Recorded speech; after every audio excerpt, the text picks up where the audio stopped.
Welcome to Faith Works Live. Here's your host, Rebecca Haynie. I'm so glad you're with us today on Faith Works Live. How do we live out our faith in this crazy world?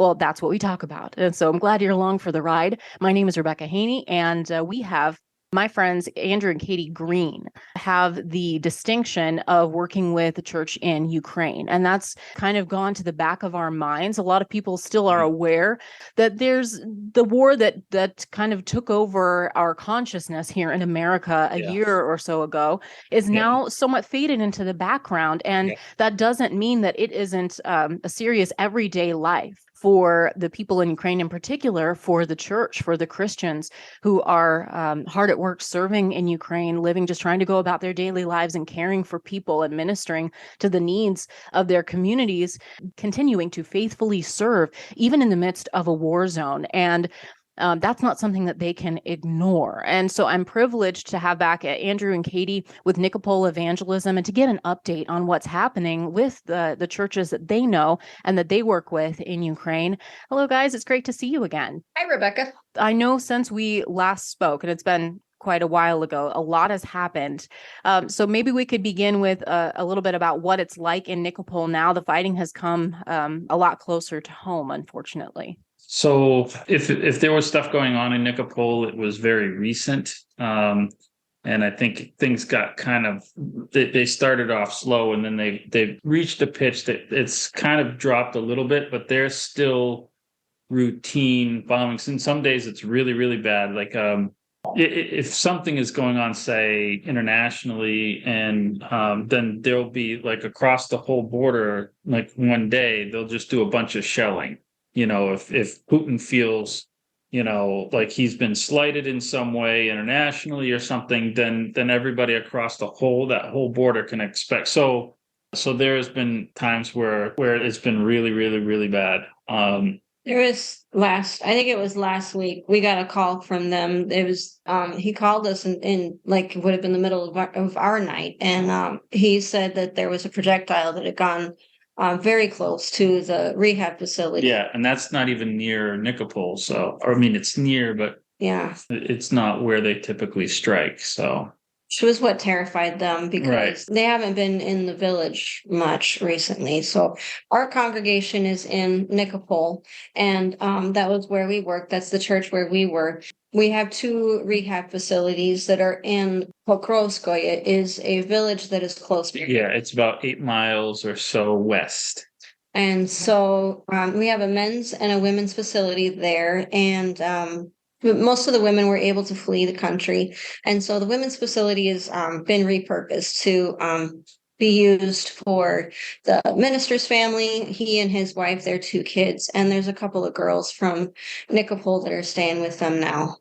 So, and the men's facility has 15 men staying there now. So the church we're still maintaining meetings in Nikopol, but the focus of the work of the Christians there is kind of shifted to Pokrovskoye. Right.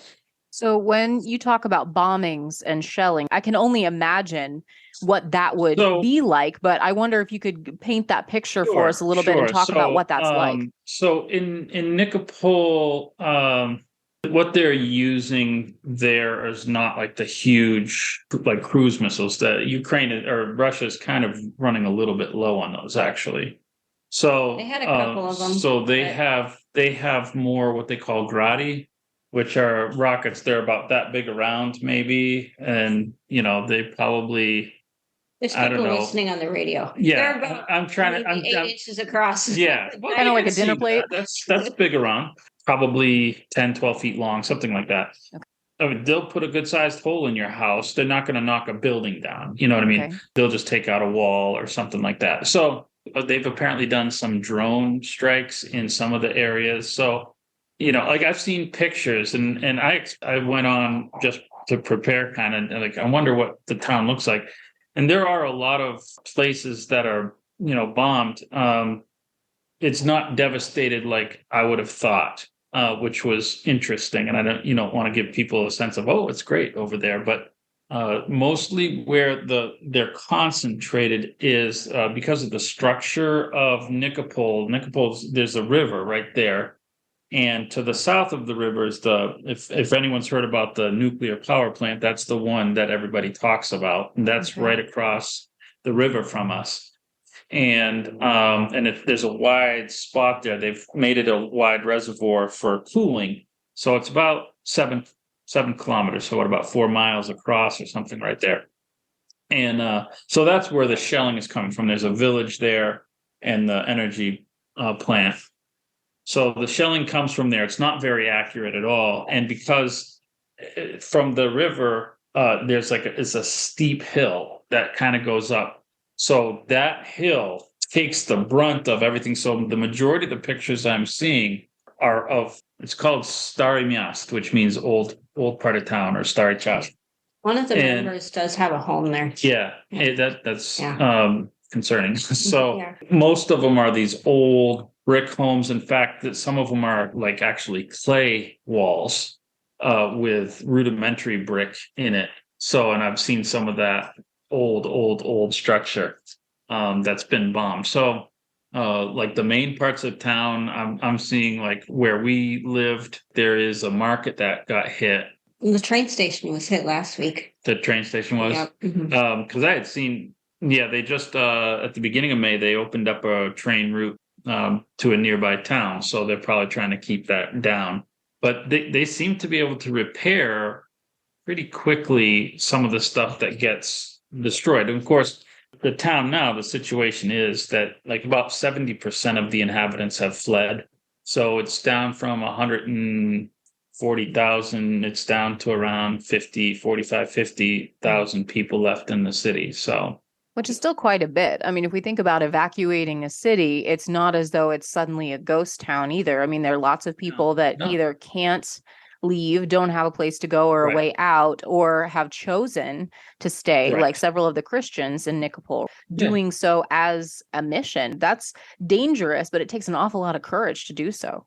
They have decided that they wanted to stay. Last week when they called, I was like, so are you going to leave? And they said they chose that they wanted to stay because they just felt like there's so many people that are open spiritually right now. They just there's the church in Pokrovskoye now and Nikopol. So since we talked the last time, we have the congregation in Nikopol, and we have the 2 rehab facilities that are there, the 2 alcohol rehab facilities, and they have opened a new church building, a new congregation in Pokrovskoye.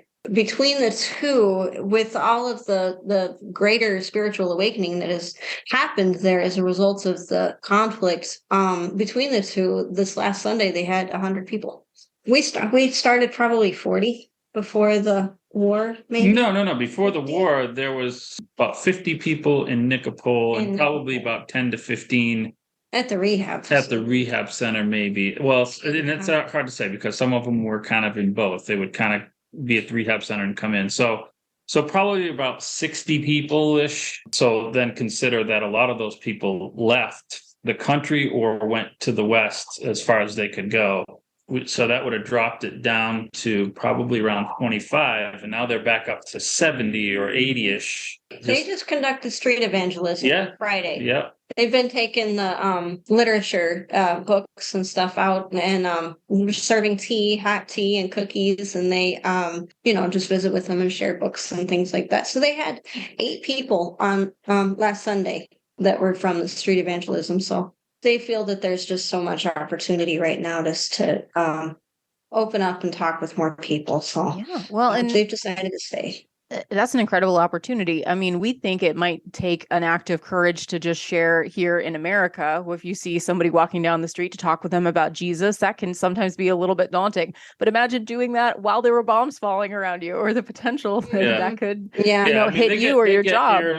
They get air raids and stuff like that. So there's I guess, regular times of the day. And if they're not getting air raids, that's when they go out. They're not going to be their bombs falling. But That's good. That's probably but wise. still, Maybe that I was a mean, little dramatic. Yeah, Well, they're saying like, oh, there was bombs that fell on the square yesterday, so that's why we're not going to go out. If there's bombs falling on Right. the square ever, I probably I would be gone. Mhm. I'd be Sure. gone. And I just admire that courage so much. I don't know what I would do in that situation, but I would hope I would be led by my faith that is stronger than death. We serve a resurrected Lord, and death has been defeated. And so really there's nothing too much to be afraid of beyond that.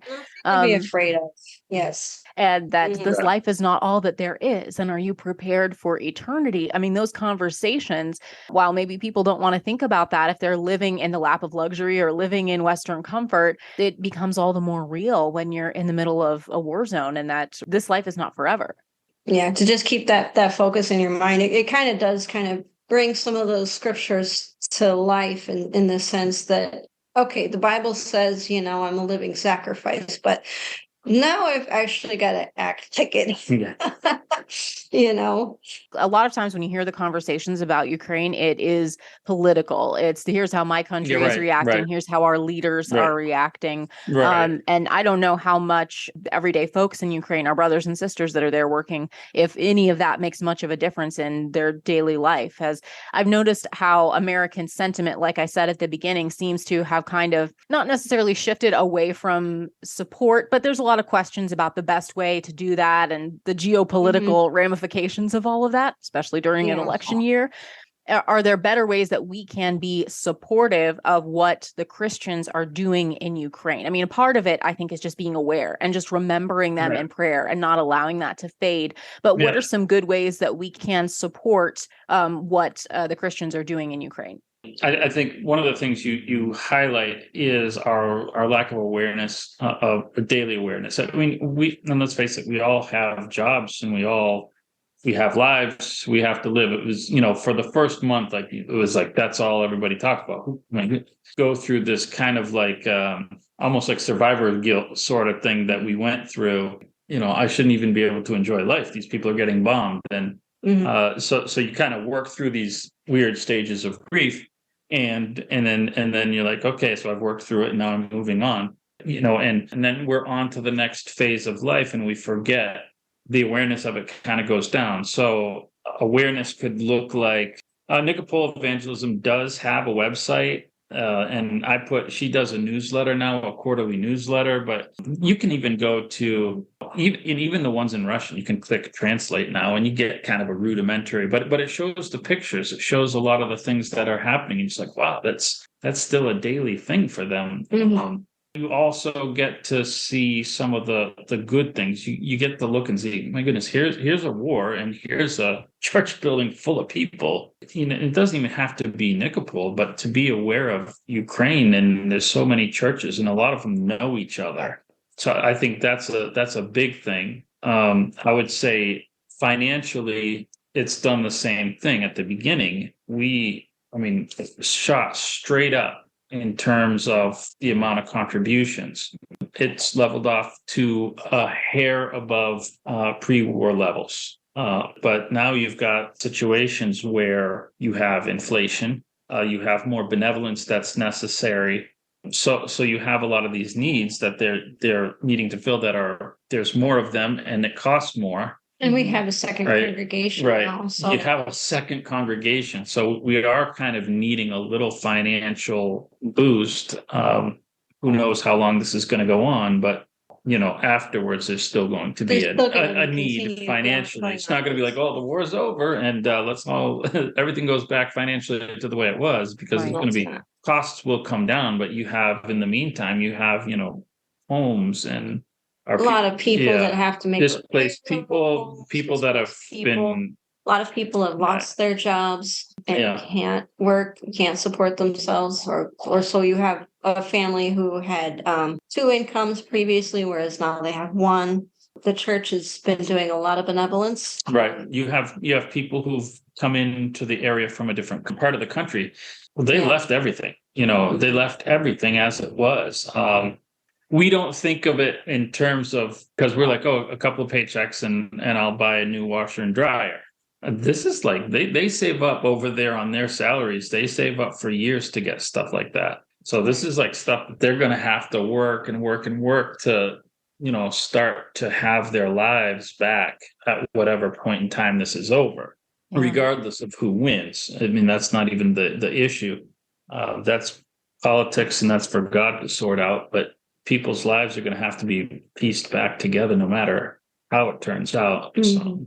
Yeah, I do think that there's going to be a generation of children that are going to be traumatized. Oh, anybody, above the age of 3 or 4 is going to be different. Yeah, having a 4-year-old right now, I can't imagine going through things that you never thought you'd have to explain to your child, or never ever would want them to experience, that you would give your life basically to protect them against having to experience these kinds of things. And it's through no fault of their own, the Ukrainian people. Yeah. But you mentioned the everydayness and the fact that there are still good things that God is using, even the evil that men can do, as he does, because he's good like that, to bring about the good, the saving of many lives, to show his grace and his glory, even in the midst of the ugliness of war. And so what I'd like to do is take a little bit of a break. And then when we come back, we'll talk more with Andrew and Katie Green from Nikopol Evangelism. So that's a good note for you to make as you're listening to this, unless you're driving, in which case just make a mental note or say, hey, Siri, we'll tell you again. Right. We'll remind you a few times. It's Nikopol Evangelism, and that's Nikopol Evangelism. And you can check in with them on Facebook. You can sign up for Katie's newsletters as well to get those regular updates. And Katie, I think it would be great to hear some of the stories, some examples of the stories of people in Ukraine and how God is working, and maybe some of the challenges they've had. I love the way you tell a story as well. You've got a great gift for storytelling too. So we're going to find out more about what life looks like for our brothers and sisters in Ukraine, and some of the ways in which God is working there, even in the middle of a war zone. You're listening to Faith Works Live.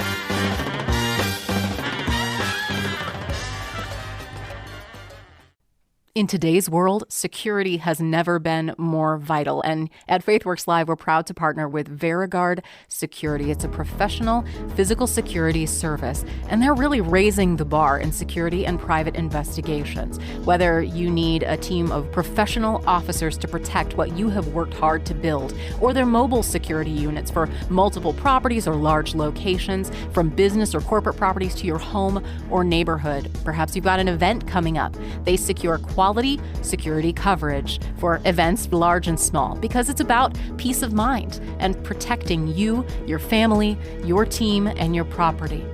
Settle for nothing less than the best when it comes to your security. You shouldn't have to compromise.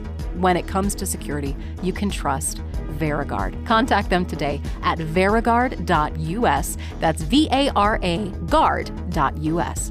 For security service, you can trust VeriGuard. When a woman faces an unplanned pregnancy, every possible emotion goes through her head. Where can she go for help and for hope? She can go to Intervisions. Here in our metro, we have 2 healthcare clinics where she will find hope and help. From free pregnancy testing and STD testing to free ultrasounds, Intervision serves women and men with STDs who find themselves in vulnerable situations.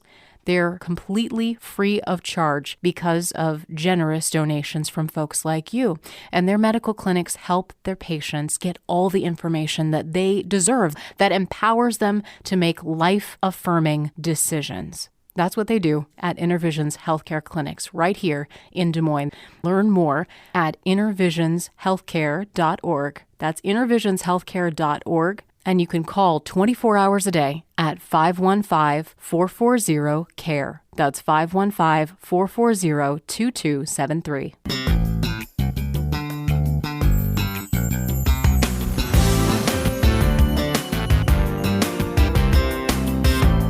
Thanks again for joining us here on Faith Works Live. So glad you're here. This is Rebecca Haynie talking with my friends Katie and Andrew Green with Nikopol Evangelism, and they have the distinct pleasure of being able to work with the churches in Ukraine, in Nikopol. The church is growing, the church is expanding, even in the middle of a war zone. nobody really signs up when they're missionaries or feeling that, understanding that that's God's call for us to say, all right, send me into the war zone. That's where I'm going. Typically, it's more like, oh, where's that island nation where it's always 72 degrees? It's beachfront property. That's where I'm called to go.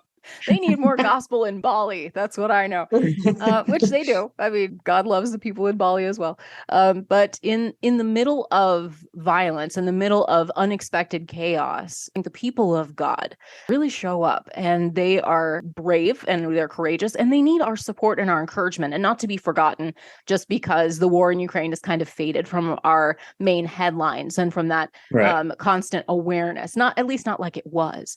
Katie and Andrew, I'd love to get to some of the stories of daily life for the Christians in Ukraine. But one of the things you mentioned, Andrew, as well, is that it's hard to know some of the facts, because I think everybody has questions once they're aware, oh yeah, there is still a war going on in Ukraine. Then the questions are, how long is that going to last, and what's happening, and who's got the upper hand? And those are, I think, are all reasonable questions, but it can be hard to know based on your sources of information.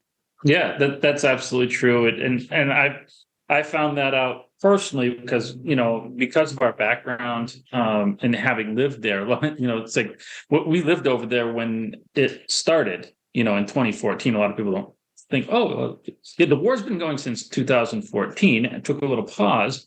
And it's kind of weird looking back on it. We were about 4 hours from the front line for about a year before we moved back. And you live 4 hours away from a war.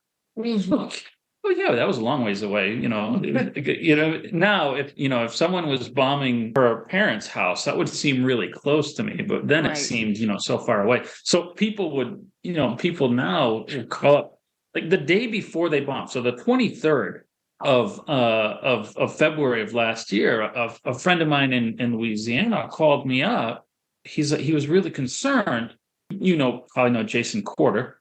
So Jason Corder calls me up. He says, what's going on? Do you think they're going to be a war? I'm like, there's no way Putin's. So the next day was the 24th, and the next day there was bombing, and it was like, well, okay. So my ability to predict things militarily and politically, just because I lived over there as a missionary, I really don't have an inside track on anything. I've been wrong so many times. It was a few days before the war, actually. I was talking with a Ukrainian. I can't remember who it was, but they had said, "Oh, there was really not going to be." There's no way. There's no way. And throughout this, there's been so many pieces of information that has been suspect, or militaries do this all the time. And so you have two militaries that are putting out false information. Well, you have anybody that's helping them. So the United States is helping this one. We're helping to assist with putting out false information, likely for strategic reasons. And I'm not saying, that's awful and horrible. I'm just saying that as Christians, first of all, that's not really my primary concern. Other than, I'm interested because, I would love to believe the information that says this is going to end tomorrow and Putin's going to go home and it's all going to be great. But I don't know that to be true. And I don't know what sources to believe that, I can tell certain things that have happened. I know that Russia has lost territory that you can look on a map and that's accurate. Okay, generally speaking, there's some good things, but I don't know everything, and a lot of it is speculation. I stay away from the speculation stuff anyway. Can I tell about the tank? Yeah, this is very recent. This is funny.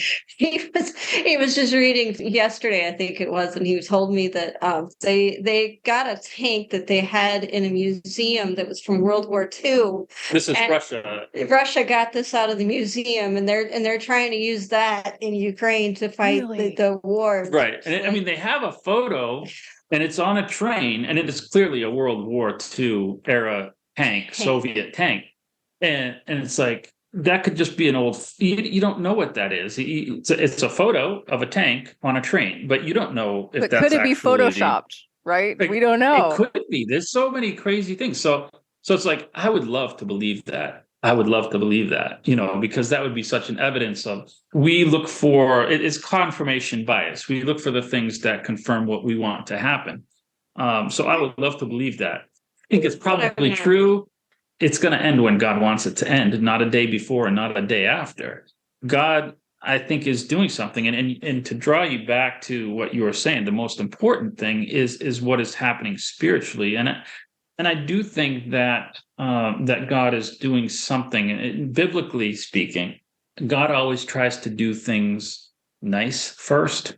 You look through, like he always talks about how all the things I gave you, and you didn't listen. So now we're going to do it the other way. And so then you get into like Babylon, or you get into Assyria, and you get into all these different things that God says, okay, now we've got to punish you because you didn't want to. I tried to convince you to like me through prosperity or through whatever. And the fact is that as much as maybe on an individual basis, that, you know, like you talk about 4-year-old kids, it's hard. A 4-year-old kid didn't deserve this. No, but the people do. As a people, it's a very corrupt country. And when you hear people talk about it, it is one of the most corrupt countries in the world.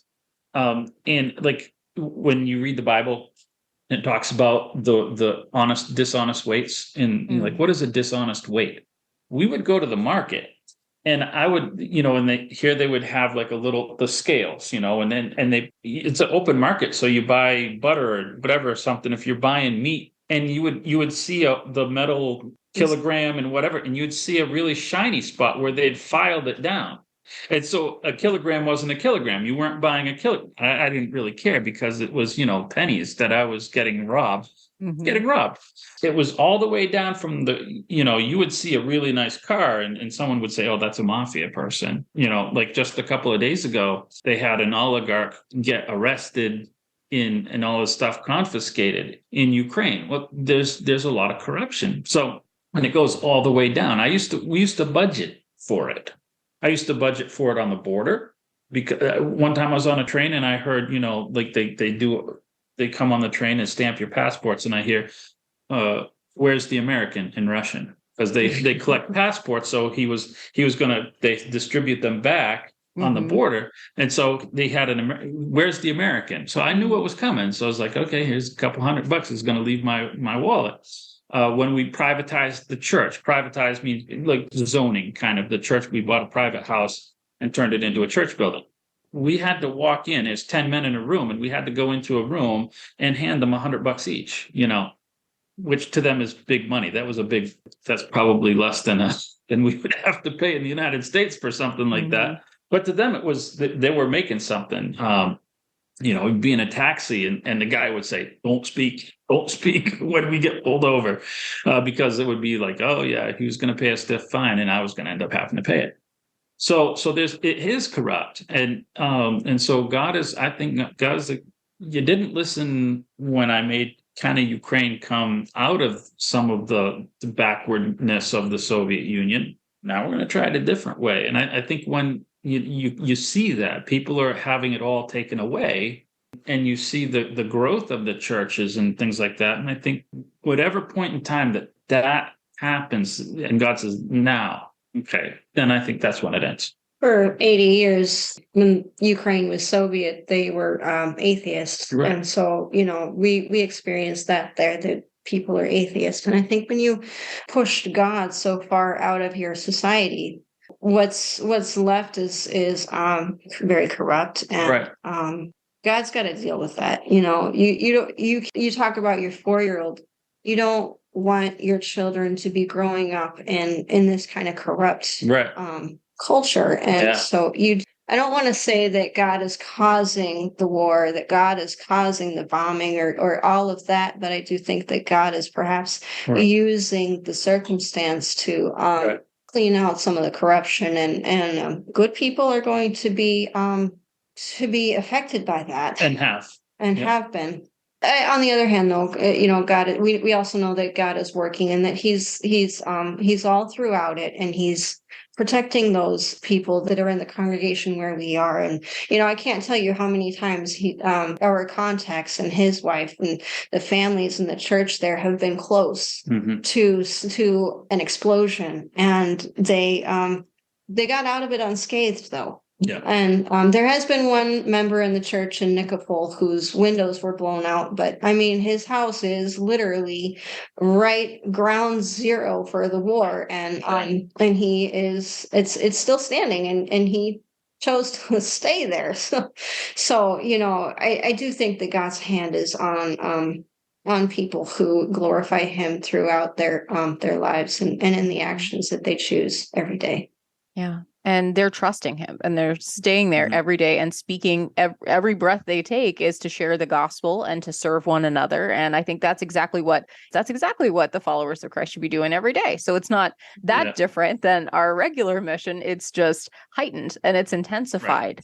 And to be able to have those discussions again with people who maybe have spent their lives as atheists or thinking that money and material gain might be the way that it is, or to have a nice house or a nice car or a comfortable life. I mean, I can relate to that as an American. In fact, I feel like a hypocrite calling out somebody else for, looking at all the luxury all around us and the fact that, comfort and material wealth can so easily become our gods. We all have to war against that spirit of greed. And I was thinking as you were both talking about what God does through the affairs of men, I was thinking about the passage in Acts 17 where Paul is at Mars Hill and he's describing kind of this big picture of the way God works to people that are largely unaware of him or kind of like stumbling about blindly, thinking there's all these gods, anything can be a god, and they have an unknown God. And part of what Paul says about the way that God works in the affairs of men is that God made from one man every nation of mankind to live on all the face of the earth, having determined their appointed times and the boundaries of their habitation, meaning where they're going to live, how their country operates in large part. Why? So that they would seek God, if perhaps they might seek and find him, though he is not far from each one of us. And so whether there's war or peace and how long those wars last and the damage, even amid the damage that's done, God will work all of these things toward the good of those who are seeking him. And that he's, I would say, in many ways, allowing things like this to happen so that he will be known. Like you said, if this is what it takes to open people's hearts to the God that loves them, then God's going to turn whatever evil men are working toward the good. He is going to be known. He is going to be glorified. I know that looks different ways, and there's lots of different activities, ministries that the folks in Nikopol are engaging in right now. The rehab centers and the addiction ministries that I know we've talked about before. Is that something that's still able to be up and running? Or has that had to close down? Bursting at the seams. Wow. Awesome. Let's talk about that. The rehab facility is so we have like I said, we have two. One of them has closed down. The women's facility is has been repurposed for to house the minister's family, his wife, a couple of girls, and three girls are staying there with them. And the men's facility has 15 men in it now. So they had 10 or 11 before the war. So now they have 15. So this is a house that is 400 square feet. So it's tiny. It's like, the size of most people's like bedroom, maybe in living room kind of area. You have 15 people living in there. So it's pretty tight. They're doing really good. What they're doing to try to accommodate more people coming in from the alcohol ministry. I mentioned we have a church, a new congregation that opened in Pogrovskoye. We bought a new building, and there's a couple of rooms that they're refurbishing that they're going to be able to have some of the men staying there as well. So we'll probably have 3 or 4 that are staying at the building and in addition to at the rehab facility. The ministry though is absolutely, it's growing, and they're getting more people that need to stay at the rehab facility every day. I was just talking with someone the other day, and that's really where their heart is. Then they had lost a family member to addiction, and they were thinking there's got to be more that we can do, that the churches can do to help support that area of ministry and reach out to people. And that's a real world way that the church can help, again, be the hands and feet of Christ to reach out to those folks. And don't let me forget the story about, was it Nastia that Andrew just alluded to? Yes, I'll tell you that story. It's absolutely fantastic. So when we were there, our kids would go out in the what you call a yard. It's like a courtyard outside in between the apartments, and there was usually a playground, and the kids would just play around there. A lot of times they they were outside my kitchen window, so I could just watch them. But my daughter found a friend when she was out there playing, and we had invited her to Vacation Bible School, and she came a couple times, came to services a couple of times, and then her older brother was coming with her, the two, Nastya and Jan. Their mom, though, had a very difficult addiction to alcohol. She, as a result of her alcoholism, they were forced to move, and so we were not able to see them for the remainder of the time that we were there. So it was about 2 or 3 years after we met her that we had to leave. And during this street evangelism that they've been doing, this was before the war started, after we left. So those 3-4 years, whatever it was, the Christians in Nikopol ran into Nastya and Jan just randomly on the street and started sharing them with them, the books and things like that. And Nastya started to she was reading it and she's like, this looks familiar. And so she started going to the church. And when she went to the church, because the Vacation Bible School, I have to tell you this, the Vacation Bible School that we had, we decided that the theme was the house of God. And so as instead of a typical craft, we actually built a playground with the kids. And so she came and she saw that playground, and she knew where she was. She knew, she remembered us, and she told Slavik and Katya that she knew us. And so they were just astounded. So they called us right away, and they told us, Nastya and Jan are coming to the church. And so we could not believe it. It was about a year ago that Nastya was baptized, and then Jan was baptized. I think it was early in January. So both of them have become Christians. They're like family to Slavik and Katya now. Now they have Nastya's little sister Svieta is staying at the with Slavik and Katya in the women's center as well. Nastya has just recently, in the last couple of months, she's started to organize some of the kids classes, and she's teaching the children, and she's organizing the crafts, and so it's really neat to see her not just become a Christian, but now she's actually slipped into a leadership role in the church there. So that's really good. Jan is back in Nikopol, and he is staying in an apartment, and he's working, has a job, and but he's still coming to church in Nikopol, to the services that are in Nikopol, and he has been faithful. And I spoke with him maybe 2 weeks ago. How are you doing? How are you doing in terms of your faith? And he said, oh, this is my faith. This is me. This is what I want to do. And so it's not so much like pressure from anybody. You think of 17, 18-year-old kids, I had an 18-year-old, and church was something that we dragged him to, but he came because we were gonna make him. But Jan is not. That's not the case with him. He is. He's there, and he's helping, and he's serving, and he's working very hard as a Christian. And so he knows that it's right. It's really neat to see. She's 17, he's 18, and they are really strong portion of the church there. That is so cool. I'm smiling from ear to ear as you're telling the story, because I could sort of picture it. They're wonderfully cute kids in my imagination. And I think they are. And that's so wonderful. And to think that the seeds that you were planting, and even just your little daughter, when she was making those connections when she was young on the playground and thinking, hey, come on to church, and some of the kids' activities that your church that you were investing in during that time, that planted those seeds that maybe years later she remembered, she understood, and she had internalized that care and those activities that you were doing to tell her about Jesus. And now she's able to participate in helping kids come to that same knowledge and awareness of Jesus and the activities at that same church years later. That is the coolest thing. I love how that works.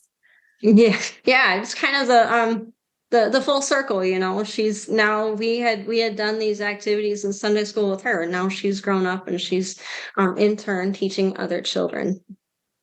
It's really, thing. Really, really neat. Yeah. Wonderful. We're very excited.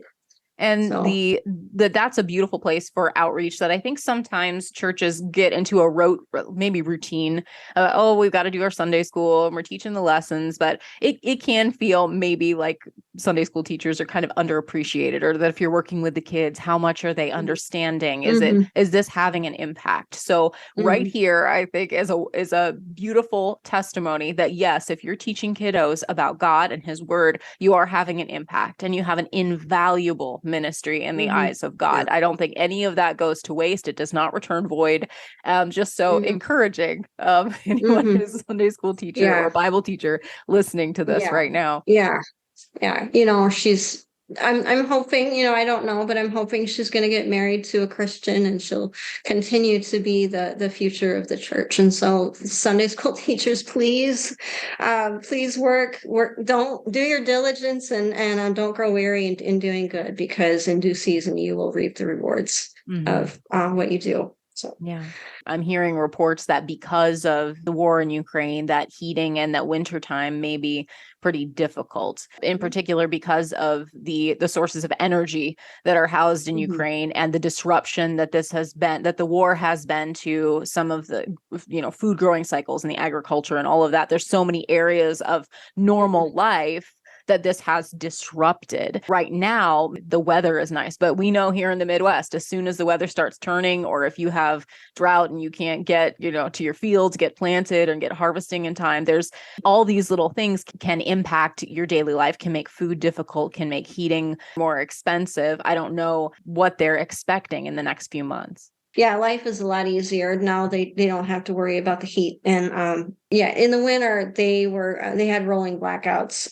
The electricity would be turned off. They started to have on a schedule, electricity would be turned off, and water would be turned off. They just lost the ability to cook their food or to have any water. Around New Year's, I just let people know that we needed to get them a generator.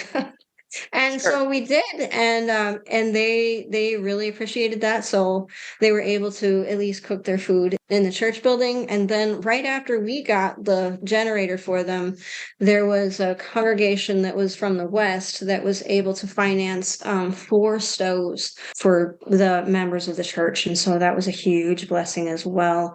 So they were able to heat their homes, but also to provide heat and food and things like that for other people that are around them. As you were saying, I was just convicted by all the things that I take for granted in my house on a daily basis, that I can just go down and I can make myself a pot of tea and heat it on the stove, or coffee, more accurately. And if I don't have that, I can just go to the store and I can get whatever it is that we need, the milk and the bread for the day. And when those routines are disrupted, we really start questioning, where do I place my trust, and where is my faith? If my Heavenly Father knows what I need and he's going to provide what we need, well, what happens when you don't have a stove, when you don't have the electricity? And the ability for God's people to show up, though, and to say, we're going to help take care of this. And even if it's someone that we've never met, we care enough about one another, being part of that same body. And that's a great way that God shows up all the time, is that he uses his people to meet those daily needs. And I know that was Virginia's story as well, and how he ended up there, because I don't want to forget. I would love to get an update on how he's doing. What's the latest with our friends? With our friend Jaya. So he's actually, it's funny. He came over to the States. A friend of ours from college did the sponsorship program and got him to the States in Reno, Nevada. It's actually my hometown. He got married after we left. I haven't met his wife. They're all in my hometown, my home congregation. My family has met his wife, and I haven't met her. I have a beef about that. But he's doing really good. He had a surgery, and he had broken his back when he was graduated from high school. He broke his back, or his neck. He was born premature, so he had a vertebrae or something missing in his neck, and so he had some back problems.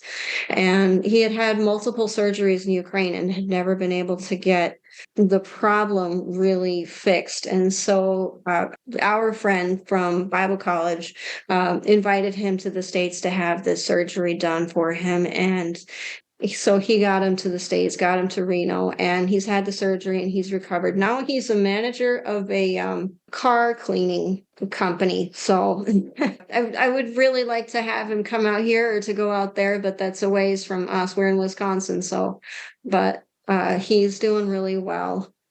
His wife is a florist. They've been enjoying having her there to do the flowers and things for them. So, but he's doing really good. I don't know. I haven't heard much in terms of plans to go back to the Ukraine or if he's planning on staying. I think he had a 2-year limit that he could stay here in the States and then he was going to go back. So I think I'm not sure when that's going to be up.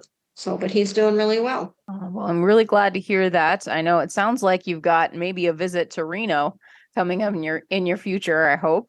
And then you guys can connect. Really need to go. Yeah, we'd like to. We got more Ukrainians there. It's like more Ukrainian Christians there Yeah. than we have even in our congregation. So, yeah.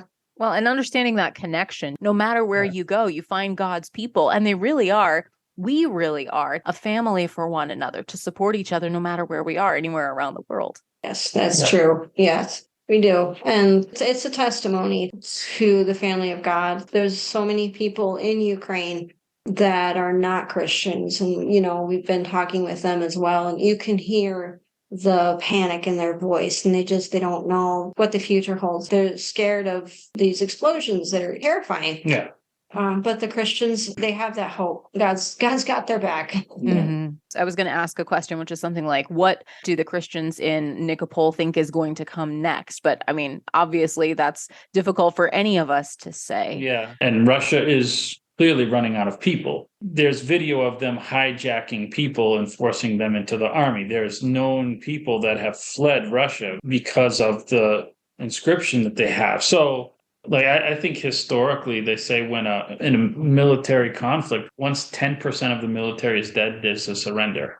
Mm-hmm. If you think of that, 10%, a country can't handle more than, because they still have to defend their homes from other things. So, like Russia still has a border to defend from China. Right. They should not overlook the fact that they stole a bunch of land from China called Siberia. So there People tend to remember that. Yeah. So China, I think, remembers that. So they can't just throw everybody. So they've emptied out prisons to feed their military. They're really. But is that true on the Ukrainian side? I don't know if Ukraine has done that or not.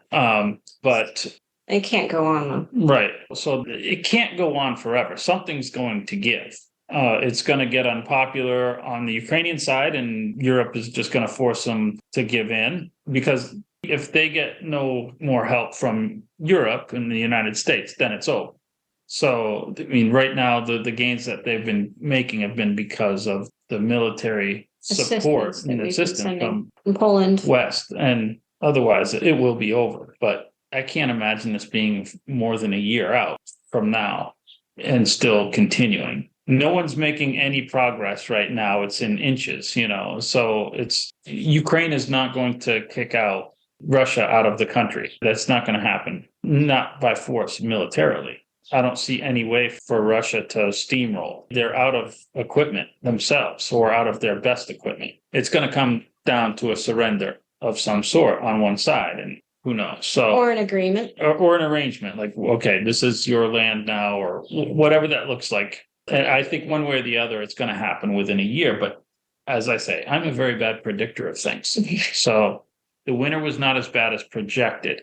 And one of the things that Russia was counting on was a very bad winter, because Europe depends on Russian oil. And they made it through with reserves. And that is going to mean that they don't have to buy from Russia, at least directly. Now, they are, from what I understand, Russia's buying oil from India, who's buying it from Russia. So they're still buying Russian oil. And so Europe is still financing the Russian side of the war. We tend to do stupid things like that. But economically, Russia doesn't have the wedge against Europe to keep them from helping Ukraine. So that's a positive. How positive, I don't know. What are good ways that we can pray here in America for our brothers and sisters in Ukraine right now? I know obviously financial support, so I'll make sure we give ways that people can give there. But just thinking about the power of prayer, I think the more specific we can get, the more that our hearts join together toward what those needs are. It's extremely difficult for the people that preach, to do it every day. I know of one guy who was preaching in a church and he's no longer in that area. And I think there's other preachers who decided to stay who kind of resent him. So there's like a wear and tear, I think, on the people that are doing it. When you have such a heightened political climate right now, there is a war and politics kind of get more into everyday conversation. And there is a lot of differing views. And, here in the States, we kind of try to stay away from politics and services and things like that. But everybody has a very strong opinion politically. We'll throw a war into that. And you have people that have very conflicting views. And, in the same congregation, they're all coming together and having congregation, yeah. So you have the one guy that had militia in the church services and was helping members of the church show them how to use a gun and how to, they needed to take out, Russian soldiers. But you're teaching people how to kill someone. And then there's the other ones that are completely against any kind of fighting at all or picking up a gun at all. And so you have a real conflict. So I would definitely say unity within the family of God is a good one to pray for. But also, I know that there are several of the people, that we've been in touch with have been, they started taking medication because they are, it's just hard to sleep at night, the anxiety and things like that. So they're scared for their children and they're scared for their families. One family, she actually remembers hosting German soldiers in World War II. Well, she has 2 grandkids that are now fighting in the war and a son-in-law.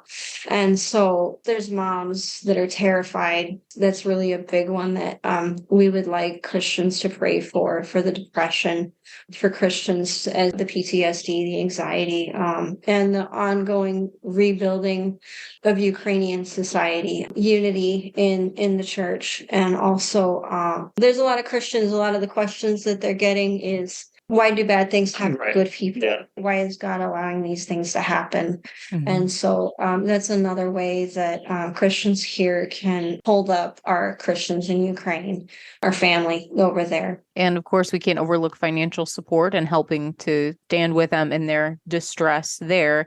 And could you remind people one more time what the best way would be to connect with you and offer support? Sure. So we have on our website now, we do have a way to contribute directly. And so if you go to nikopolchurch.com, there is a donate button there. So you can do that. Or there is also, if you prefer to send it the old-fashioned way by check, we can still do that, and the address and information is there as well.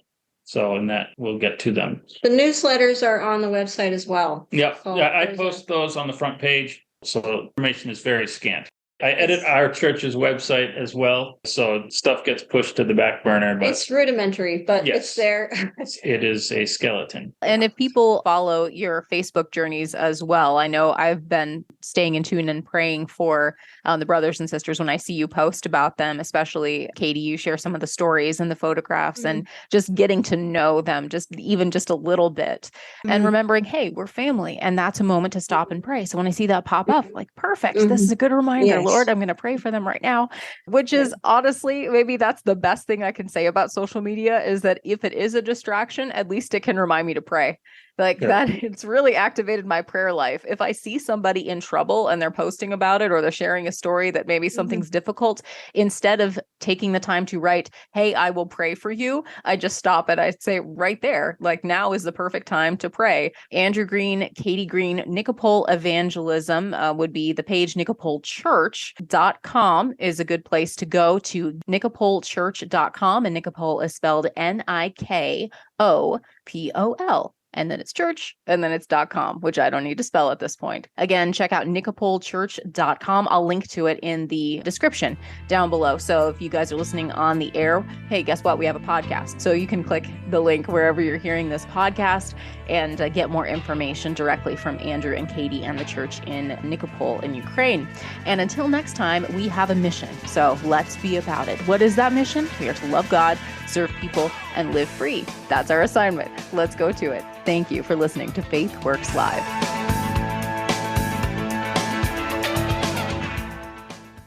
There's no better time than now to stand for life. And you can stand with Iowa's original pro-life organization, Pulse for Life. They're the longest standing nonprofit pro-life organization in Iowa, and they're dedicated to informing, educating, and inspiring a new generation to value the sanctity of all human life, from fertilization until natural death. They serve at the State House. They educate in classrooms, at events. They proudly serve on the coalition of pro-life leaders. They are on the front lines of the battle against this throwaway culture of death that we see all around us, and we are winning ground. Hearts and minds are changing, and the pro-life movement is continuing to grow. And you can be a part of the exciting things that are happening right here in our own backyard at pulseforlife.org, and get your finger on the pro-life pulse. Sign up for their newsletter, find ways that you can make a difference, and how you can change hearts and minds with their pro-life apologetics course, pulseforlife.org.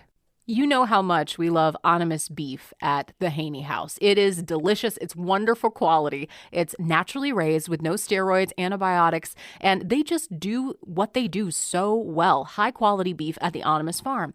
But did you know you can actually see where your beef comes from? You can visit Animus farm. The fine folks, Dave and Mary Lynn, are the most hospitable folks I may have ever met. They'll let you feed a bottle calf and then meet the cows at Animus farm. And opening soon is a special treat, Mulberry Cottage, for a stay at the Animus farm. It's a family-oriented getaway, and they'll let you hike the trails out there. You can forage or bird watch or just enjoy the beautiful sunset from their porch. I'm very excited to check it out myself, and they'll even let you do a cookout with Animus beef. Order your beef or your next vacation at animusbeef.com. That's OHNEMUS beef.com.